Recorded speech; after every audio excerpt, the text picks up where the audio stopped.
बिस्मिल्लाहिर्रहमानिर्रहीम और अस्सलाम वालेकुम। आज दिसंबर की 27 तारीख और पाकिस्तान में इस वक्त बुध की दोपहर है। आज अभी तक की इम्पॉर्टेंट ख़बरें और उनके ऊपर मेरा तज्जिया आपके सामने हाजिर है। सबसे पहली खबर, शाह महमूद कुरैशी साहब को दोबारा गिरफ़्तार किया गया है, लेकिन गिरफ़्तारी के वक्त उन्हें धक्के मारे गए, तज़लील की गई। बहुत ही पुरतशद्दद रवैया था, शर्मनाक रवैया था। सारी सिचुएशन आपके सामने रखते हैं। दूसरी खबर, इमरान खान साहब के वकला आज दोबारा सुप्रीम कोर्ट पहुंचे हैं। एक तो जो लेवल प्लेइंग फील्ड के ऊपर फैसला था, वहां तौहीन अदालत की एप्लीकेशन, और दूसरा इमरान खान साहब को तोशाखाना केस के अंदर जो सज़ा दी हुई है वो तो मुअत्तल होगी, लेकिन इलेक्शन लड़ने की इजाज़त के लिए दोबारा सुप्रीम कोर्ट गए हैं। क्या कार्रवाई हुई वो आपके सामने रखेंगे।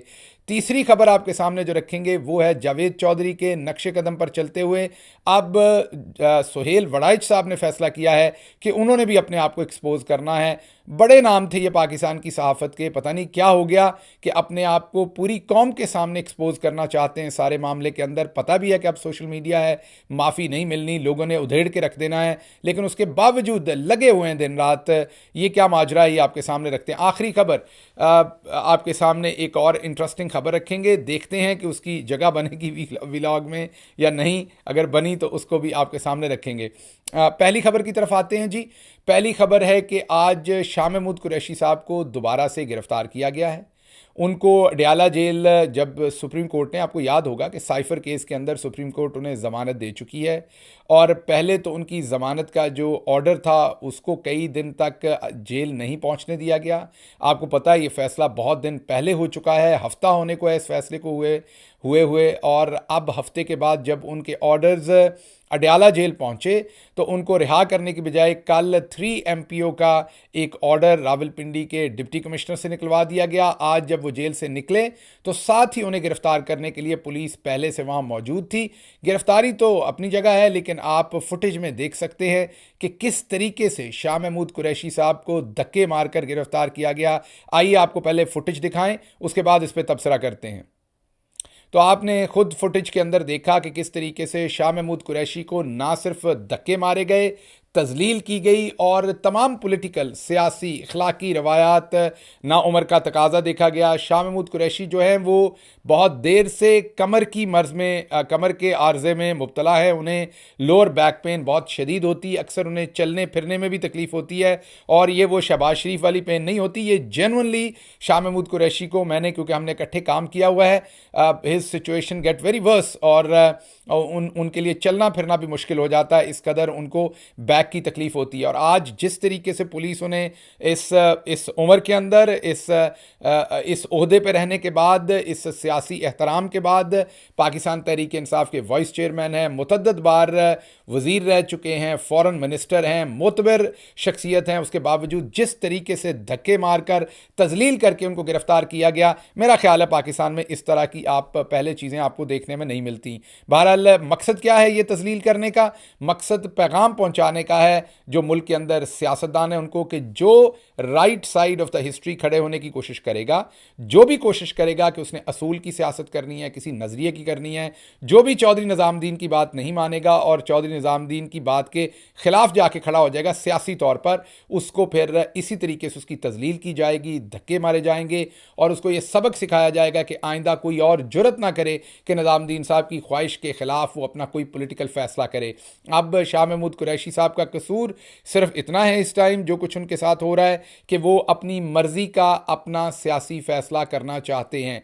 इसके अलावा शाह महमूद कुरैशी साहब का और कोई कसूर नहीं है। और करना वो क्या चाहते हैं? वो ये करना चाहते हैं कि जिस वो पॉलिटिकल पार्टी के अंदर हैं वो उसको छोड़ना नहीं चाहते, वो उसी पॉलिटिकल पार्टी के अंदर रहना चाहते हैं, वो अपनी सियासी जदोजहद इसी पॉलिटिकल पार्टी के अंदर करना चाहते हैं। सबको पता है शाह महमूद कुरैशी की ना कभी सियासत शिद्दत पसंदी की रही, ना ज़ाहिरी बात है इमरान खान जो कि चेयरमैन हैं, लीडर हैं, ना उनकी सियासत कभी शिद्दत पसंदी की रही। लेकिन जिस तरीके से उन्हें ट्रीट किया जा रहा है, शायद टेररिस्ट्स को भी इस तरीके से ट्रीट नहीं किया जाता दुनिया के अंदर जैसे उनकी गिरफ्तारी की गई है, जैसे उन्हें धक्के मारे गए हैं। ये बहुत ही अफसोसनाक और शर्मनाक हरकत हुई है। लेकिन बहरहाल आजकल तो मैंने जैसे आपको कहा है कि हर रोज़ ही नए रिकॉर्ड कायम किए जाते हैं, ये कोई नई बात तो नहीं है, हर रोज़ नया से नया रिकॉर्ड कायम किया जाता है, और आज ये एक नया रिकॉर्ड कायम किया गया है शाह महमूद कुरैशी साहब को जिस तज़लील दलील के साथ गिरफ्तार किया गया। बहरहाल अभी तक उनकी फैमिली को, उनके वकला को नहीं पता कि उन्हें किस केस में गिरफ्तार किया गया है, क्योंकि अभी तक ना उनका पता है वो कहाँ पे है, ना वो सरफेस पे है, ना उनके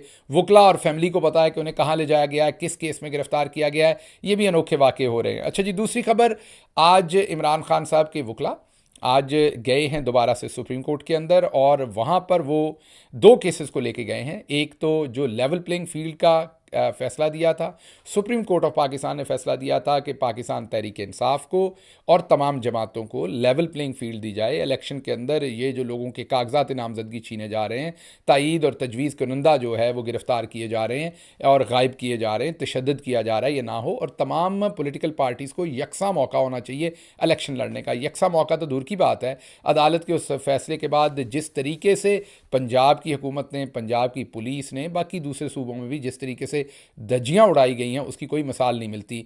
अब अदालत के अंदर तौहीन अदालत की एप्लीकेशन आज पाकिस्तान तहरीक इंसाफ के वकला लेके गए हैं।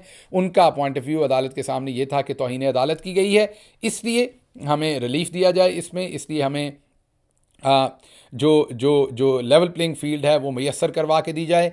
अदालत ने आज वो एप्लीकेशन नहीं लगाई, लेकिन इंदिया दिया है कि कल, इंदिया जो है वो यही है कि कल जो है वो एप्लीकेशन शायद फिक्स कर दी जाए तौहीन अदालत की, और उसको सुना जाए कि क्यों लेवल प्लेइंग फील्ड जो है वो नहीं मिल रही पाकिस्तान तहरीक इंसाफ को। ये तो एक एप्लीकेशन थी। दूसरी एप्लीकेशन जो पाकिस्तान तहरीक इंसाफ लेके गई है वो एप्लीकेशन है जी इमरान खान साहब की, जो तोशा खाना में सज़ा दी थी।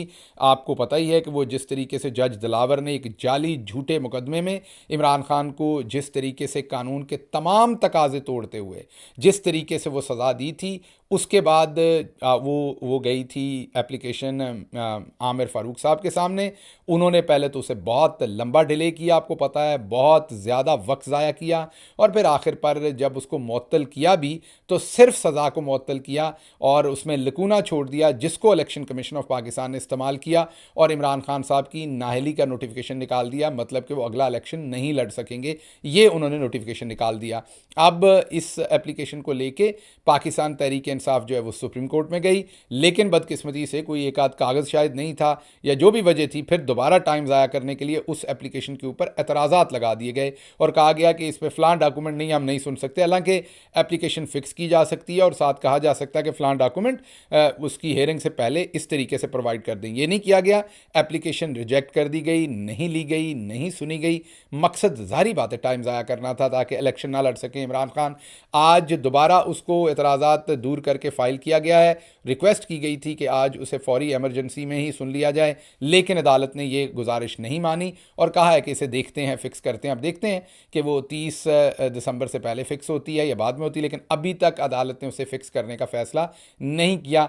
Time is ticking. जितना ये डिले हो रहा है, ज़ाहिर बात है इमरान खान साहब को इलेक्शन से बाहर रखने की ये स्कीम है कि वो इलेक्शन ना लड़ सकें, और इसी वजह से ये इस पूरी एप्लीकेशन में हर मरहले के ऊपर इसमें टाइम ज़ाया किया गया है। अगली खबर की तरफ आते हैं जी। आपने जावेद चौधरी साहब का कॉलम के ऊपर हमारा तज्जिया भी देख लिया था, और पूरे पाकिस्तान के अंदर जो इस टाइम इसके ऊपर सख्त रिएक्शन है वो आप सुन चुके हैं। जावेद चौधरी साहब ने तमाम सहाफ़ती इक़दार को फलांग लिया था। जावेद चौधरी साहब ने तमाम, मैं ये कहूँगा कि शर्मनाक कॉलम था जो जिसमें वो एक किस्म का तकाजा कर रहे हैं, मशवरा दे रहे हैं कि इमरान खान को खुदा न खास्ता कत्ल कर दिया जाए। बहुत ही बेहुदा कॉलम था, मैं ये कहूँगा घटिया कॉलम था, कोई भी सहाफ़ी ये नहीं कर सकता।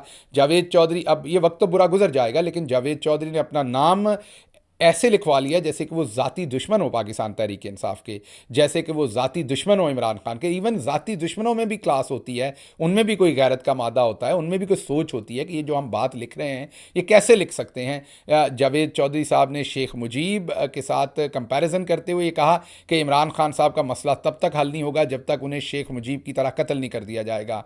तो इससे बड़ी मेरा ख्याल है मैंने घटिया हरकत पाकिस्तान की सहाफ़त के अंदर नहीं देखी। उम्मीद करते हैं कि इसके ऊपर जावेद चौधरी, वैसे तो मुझे पूरी तरह से पता है कि वो बेइज्जती प्रूफ हैं, शर्मिंदगी प्रूफ हैं, और इतने ज़्यादा हैं कि जैसे वो घड़ियाँ वाटर प्रूफ होती हैं, वो 100 मीटर के नीचे कुछ वाटर प्रूफ होती हैं, कुछ 1000 मीटर। तो जावेद चौधरी साहब जिस गहराई तक आप सोच सकते हैं उस गहराई तक मेरे ख्याल में बेइज्जती प्रूफ हैं। वो नहीं इस पर माजरत करेंगे, लेकिन हम फिर भी एक्सपेक्ट करते हैं कि अगर उनमें ज़रा सा भी कोई सहाफ़ती इक़दार हैं तो उन्हें माजरत करनी चाहिए। उन्होंने एक पाकिस्तान के सबसे मोतबर लीडर को कत्ल करवाने की ख्वाहिश का इजहार किया है या उसका रीज़न दिया। अब इनके कदमों के ऊपर चलते हुए सुहेल वड़ाइच साहब पीछे से आगे निकले हैं और उन्होंने एक नया मार्का मारा है। उन्होंने ये कहा है कि इमरान खान अगर जीत गए तो पाकिस्तान की मईशत का बड़ा नुकसान हो जाएगा।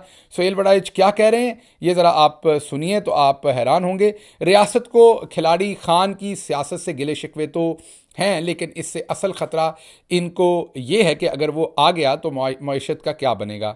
रियासत के मईशत के हवाले से इन तफक्करात पर अदलिया तवज्जो नहीं दे रही और सियासत पर ऐसे फैसले दे रही है जिससे रियासत को तशवीश पैदा हो रही है। रियासत का नाम सुहेल वड़ाइच के नज़दीक फ़ौज है और उसके बाद सुहेल वड़ाइच साहब मोहतरम है हमारे लिए, हमारी इनके साथ न्याज़मंदी रही है, दोस्ती रही है, लेकिन दोस्ती का मतलब हरगिज़ ये नहीं है कि हम सही को सही ना कहें, गलत को गलत ना कहें और जो सारे लोग करते हैं दोस्तियां निभाने के लिए आंखें बंद कर लें, वो मेरे से तो कम अज़ कम नहीं होता माजरत के साथ। अब सुहेल वड़ाइच साहब पूरी ज़िंदगी अपने आप को चैम्पियन बनाते हैं ये बात कहने के कि वो एक बहुत बड़े डेमोक्रेटिक हैं, वो बहुत बड़े सहाफ़ी हैं, बहुत बड़े दानिश्वर हैं और वो जमहूरियत के हामी हैं। लेकिन आप ज़रा उनकी बदयांती देखिए कि उनके नज़दीक रियासत जो है वो फ़ौज है और वो वाज़े तौर पर रियासत और फ़ौज को एक ही चीज़ समझते हैं। मतलब रियासत के अंदर ना अदलिया का कोई हिस्सा है, ना मीडिया का कोई हिस्सा है, ना रियासत के अंदर बिल्कुल कोई शक नहीं फ़ौज का बहुत बड़ा हिस्सा है, फ़ौज बड़ी मोहतरम है, लेकिन रियासत अदलिया के बगैर, पॉलिटिक्स के बगैर, डेमोक्रेसी के बगैर, पार्लियामेंट के बगैर, पार्लियामेंटेरियंस के बगैर, मीडिया के बगैर, सिविल सोसाइटी के बगैर रियासत किसी सूरत पूरी नहीं होती। लेकिन उनकी साफ्ती बदयांती ये है कि उनके नज़दीक रियासत सिर्फ फ़ौज है, तो वो कह रहे हैं कि अदलिया सियासत पर ऐसे फैसले दे रही है जिस पर रियासत को शदीद तशवीश है और वो ये समझने से कासिर हैं कि अदलिया ऐसा क्यों कर रही है। सुहेल वड़ाइच डायरेक्टली इन्फ्लुएंस करने की कोशिश कर रहे हैं, प्रेशर डालने की कोशिश कर रहे हैं कि अदलिया ऐसा कोई फैसला ना दे जिससे इंसानी हकूक़, डेमोक्रेटिक जो हकूक़ हैं, फ्रीडम ऑफ स्पीच है या एक पार्टी जिसको दीवार के साथ लगाया जा रहा है उसको ज़रा सा भी रिलीफ अगर कहीं से मिल रहा है तो सुहेल वड़ाइच उसको रोकना चाह रहे हैं। साइफर केस पर सुप्रीम कोर्ट के फैसले ने रियासत के साथ साथ नून खान लिखा है, असल में नून कहना चाह रहे हैं कि नून और जियाला मतलब पीपल्स पार्टी दोनों को भी नाराज़ किया है। वाह जी वाह वाह, क्या सुहेल वड़ाइच साहब जो इतनी सारी ज़िंदगी दानश्वर बनते रहे ना, सहाफ़त के, इखलाकियात के, आप ये कह लें कि वो जमहूरियत के, उनकी बात यह है कि असूल पर एक फ़ैसला दे दिया तो उससे फ़ौज भी नाराज़ है, उससे नून भी नाराज़ है और पीपल्स पार्टी, और ये तो गुनाह कबीरा कर दिया है। बिल्कुल इंसाफ नहीं देना, इन दो लोगों को खुश करें, भले लोगों को नाहक फांसी चढ़ा दें। पिछले 18 माह में अब मेरा तज्जिया इसके ऊपर यह है कि जब इमरान खान की हुकूमत थी तो जिस मईशत की ये बात कर रहे हैं वो मईशत 6% के ऊपर ग्रो कर रही थी। लार्ज मैन्युफैक्चरिंग सेक्टर 15% पे ग्रो कर रहा था।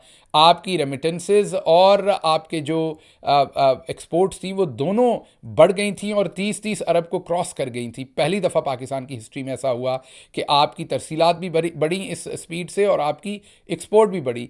आपकी एग्रीकल्चर 4.4 के ऊपर ग्रो कर रही थी, जो कि वो भी पाकिस्तान में पहली दफ़ा था कि ये सारे अशारिये जो हैं वो इतने मुस्बत जा रहे। तो आपकी हाउसिंग सेक्टर किस तरीके से तरक्की कर रहा था, आपका बैंकिंग सेक्टर किस तरह से तरक्की कर रहा था, लार्ज मैन्युफैक्चरिंग सेक्टर, आपकी एक्सपोर्ट सेक्टर, आपकी एग्रीकल्चर, आपकी तमाम एरियाज़ के अंदर ग्रोथ हो रही थी, इकॉनमी जो है वो ग्रो कर रही थी।